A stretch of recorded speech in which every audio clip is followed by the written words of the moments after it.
Shalom Obracha les filles, j'espère que vous allez bien. Heureuse de vous retrouver. Eh bien, on est en pleine période de Ben Hametzarim, période de 21 jours, qui sépare le 17 Tammuz de Tisha B'Av. Tisha B'Av qui est le 9 Av. Donc c'est cette période-là qu'on appelle la période de Ben Hametzarim. Alors nos sages nous disent que ce sont des jours de malheur et où il y règne les forces du mal. Oui, qu'il y a de nombreux malheurs qui sont arrivés en Israël et à travers justement la période, à travers les siècles d'ailleurs, avec la faute des explorateurs, la faute du veau d'or, les tables de la loi ont été brisées, il y a eu la destruction des deux bêtes Amikdash, bien sûr, la prise en captivité de Yerushalayim et sa destruction. Il y a eu également, l'annulation des sacrifices quotidiens, la destruction de la ville de Bétar, où vivaient de nombreux sages en Torah. Il y a eu aussi l'extermination de nombreux Bnei Israël au temps du temple, et par la suite, bien sûr, de nombreux pogroms successifs comme l'Inquisition et la Première Guerre mondiale et la solution finale. Alors tous ces événements tragiques ont commencé durant cette période justement, cette période noire pour le peuple d'Israël, pour le peuple juif. C'est pour cette raison aussi qu'on n'écoute pas pendant cette période de musique et on a l'habitude de ne pas dire la bénédiction de Shechianu sur un fruit nouveau. Et de la même façon qu'on ne porte pas de vêtements neufs parce que c'est un temps de malheur. Et comme nous l'avons dit, les forces du mal règnent pendant cette période et nous ne devons pas nous mettre en danger. Par conséquent, si nous pouvons, bien sûr, c'est le moment pour, pour réfléchir sur la destruction du temple, pour prendre le deuil, et pour certaines qui font un tikkun trasot, le jour ou la nuit en tout cas, c'est le moment et c'est conseillé. Alors bien sûr, ce sont des moments difficiles et, et c'est un petit peu difficile de nous endeuiller, de pleurer sur quelque chose que nous n'avons pas connu nous-mêmes. Ouais. Mais maintenant, hein, quand on se souvient que en fait lorsque nous avions le Beth Amikdash, c'était le moyen de se sentir proche d'Hachem.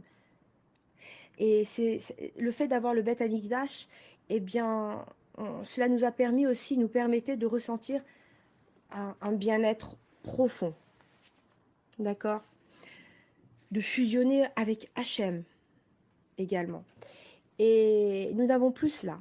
Et aujourd'hui, donc, la façon au moins que nous puissions nous pencher justement sur ces 3 jours, ces trois semaines où il faut pleurer, et il faut penser à tout ce qui s'est passé, la destruction du Beth Amikdash, et même si nous n'avons nous-mêmes pas connu cette époque, eh bien nous devons pleurer justement sur cette sensation de vide de ce Beth Amikdash, sur cette sensation de cet éloignement avec Hachem.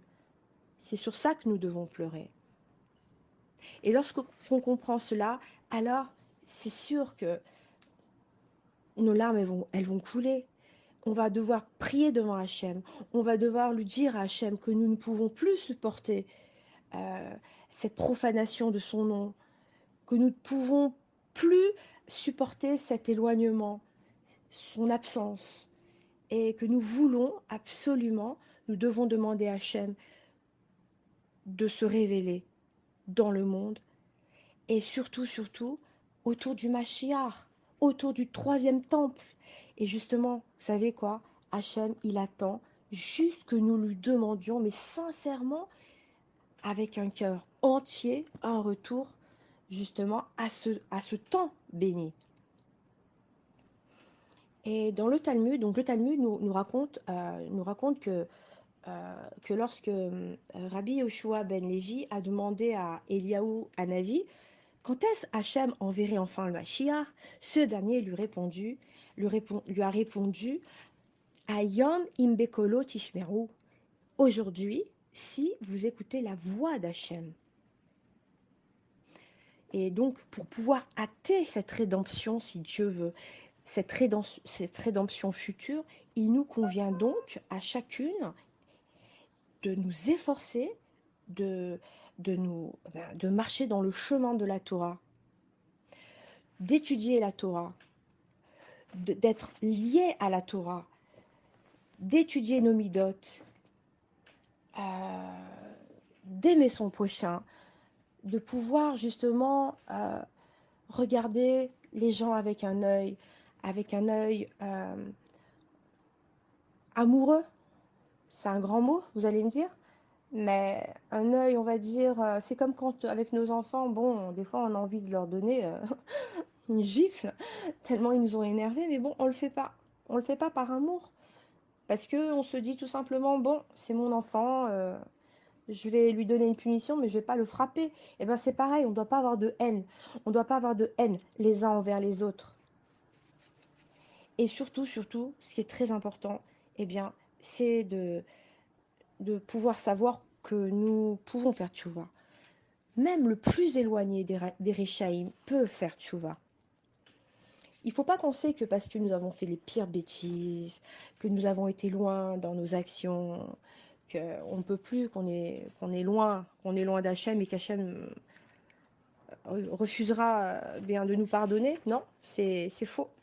C'est faux parce que j'ai justement à ce sujet une petite histoire à vous raconter au sujet du Talmud qui rapporte l'histoire d'un Baal Teshuvah euh, qui est hors du commun, nommé Rabbi Eliezer ben Dourdaya. Et donc ce dernier-là, ce Rabbi Eliezer ben Dourdaya, il était tellement dépravé qu'il n'y avait pas une prostituée dans le monde qu'il n'avait pas connue. Alors, il entreprit une fois un très long voyage afin de rencontrer l'une d'entre elles. Mais lorsqu'il entretint la relation interdite avec elle, eh bien cette dernière lui déclara en plein visage: de même que le vent que nous venons d'entendre ne reviendra jamais, la teshuva de Eliezer ne sera jamais acceptée dans le ciel. Alors Eliezer, choqué, s'est mis à implorer les montagnes, le ciel, la terre, le soleil, la lune, les arbres, enfin, et les étoiles, en les suppliant d'intercéder en sa faveur auprès d'Hachem pour qu'il accepte sa tchouva. Et ces derniers, donc, montagne, ciel, terre, soleil, lune, arbre, étoile, lui ont répondu euh, qu'il avait déjà fort à faire avec eux-mêmes et qu'il n'avait pas le temps, en quelque sorte, de pouvoir s'occuper de lui. Et par conséquent, comprenant qu'il n'avait plus d'autre solution, qu'est-ce qu'a fait Rabbi Eliezer ben Dourdaya? Eh bien, il s'est mis justement à se repentir sincèrement jusqu'à ce que sa neshama remonte au ciel et qu'il entendit une voix célèbre sortir du ciel et qui déclarait: Rabbi Eliezer ben Dourdaya est invité à entrer au monde futur pour y vivre la vie éternelle. Waouh! Alors on se pose la question, on se dit, avec tout ce qu'il a fait, comment se fait-il qu'un homme aussi dégradé a pu atteindre un repentir aussi exceptionnel? Eh bien oui, la Teshuvah, Hachem nous a permis justement que grâce à la Teshuvah, grâce au repentir, sincère bien sûr, eh bien nous pouvons retourner vers lui.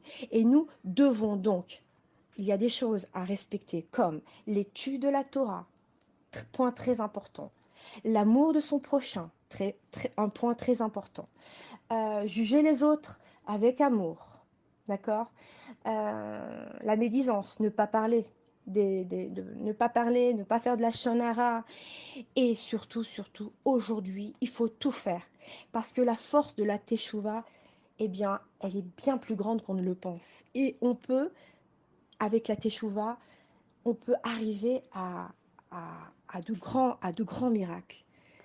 comme on a pu le voir avec Eliezer Ben Dourdaya, d'accord?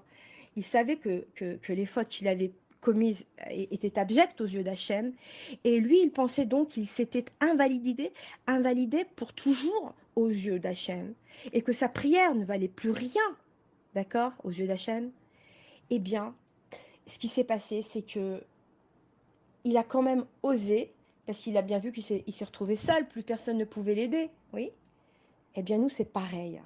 Nous devons demander à Hachem de nous pardonner sur la moindre des fautes, de nos fautes. Lui raconter, on peut lui raconter ce qui s'est passé la veille. On peut lui faire, on peut lui raconter dans notre Hitbo des doutes, discuter avec Hachem et tout lui raconter et se confier à lui et faire ça chaque jour pour éponger tout ce qui a bien pu se passer. Et même si on pense n'avoir rien fait, on peut juste lui dire pardon papa, je veux faire tchouva parce que je ne sais pas ce que si j'ai fait une faute, c'est-à-dire hormis mes actions, dans mes actions, dont je ne me rappelle pas, mais juste dans mon cœur, dans mes pensées, dans mes sentiments peut-être. Alors, papa, s'il te plaît, pardonne-moi, je veux faire tchouva.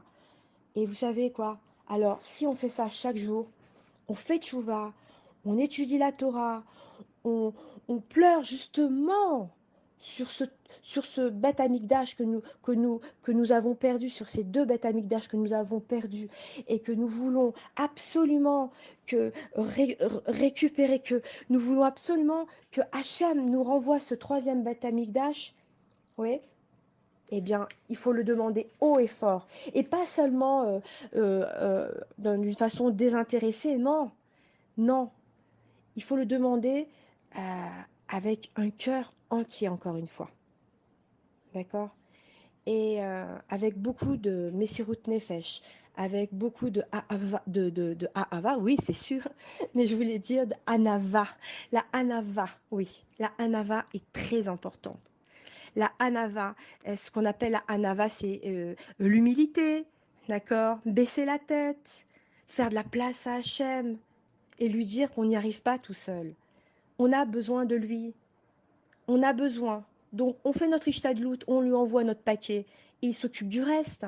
On lui demande pardon, on étudie la Torah, on aime son prochain, on fait attention à notre langue. Ouais, on fait tchouva.